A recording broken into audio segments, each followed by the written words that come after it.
الزمالك ماشي وبيمشي عكس المنطق، عكس أزماته اللي هو فيها، عكس أزمة المستحقات، عكس أزمة إيقاف القيد، عكس كل حاجة.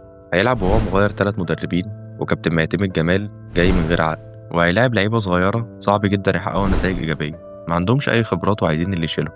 شايف كل ده يحبط ويهمد أي فريق، وبالرغم ده كله الزمالك بيكسب وبيقدم شكل كويس أوي في الملعب، عشان هو ببساطة عنده الإرث وعنده التاريخ والشعبية اللي ما بتتباعش ولا حد يقدر يشتريها، ولأنه ببساطة عنده جمهور مجنون بيعشق النادي ده، بيلف وراه في كل حتة، ومش في دماغه أي أزمات، هو رايح للحاجة اللي بيحبها والحاجة اللي بتبسطه ومصدر سعادته. مبروك للزمالك، لكن الطريق لسه طويل جدا، ومحتاج تقاتل على كل فرصة وكل ماتش كأنه نهائي، ولعب زي ما انت بتلعب بنفس الروح بنفس كل حاجة، واخلق دوافع جديدة. أنا مش عارف اللعيبة دي ازاي بتعمل كده الصراحة.